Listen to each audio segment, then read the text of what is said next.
అలాగే మన డైరెక్టర్ అర్జున్ అర్జున్ ఒక రైటర్గా అలాగే ఇలాంటి ఒక సినిమాని అందించాలి అని ఈ నాటకాల మీద తనకుండేటువంటి మమకారం మక్కువ ఏమిటో మాకు తెలియదు. ఎందుకంటే కళాకారులుగా మా అందరికీ చాలా ఇష్టం నాటకాలంటే.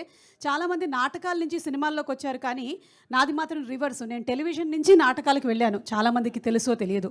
ఈ రోజున స్టేజ్ మీద నేను ఇన్ని నాటకాలు వేస్తున్నానంటే దాని వెనకాల ఉండేటువంటి కారణం నాది కూడా చాలా స్ట్రాంగ్ బేస్ నాటకాలేనమ్మా. గణేష్ పాత్ర గారి కొడుకు పుట్టాలి అనేటువంటి నాటకంలో కొరలమ్మ పాత్ర అంటే హిందీ తర్జుమా చేసిన తర్వాత పుత్రకామేష్టి అనే నాటకంలో కొరలమ్మ పాత్రని ఆంధ్రప్రదేశ్ తెలంగాణ మొత్తం వేయడమే కాకుండా ఢిల్లీలోనూ కలకటాలోనూ నేషనల్ అవార్డుని గెలుచుకున్నటువంటి యాక్ట్రెస్ నేనే. ఇదే కాకుండా రేపటి మహిళ, అలాగే సంఘం మారాలి, ఓసిని భస్మాసుర, ఇలా బోలెడని నాటకాలు వేస్తూ ఆ నాటకాలతో ఉండేటువంటి అనుభవంతోనే ఇన్ని సంవత్సరాలైనా సరే నేను ఈ వేదిక మీద నిలబడి ఉన్నాను అని చెప్పడానికి నాకు చాలా గర్వంగా ఉంది. ఎందుకంటే నాటకాలు మాకు చాలా నేర్పించింది.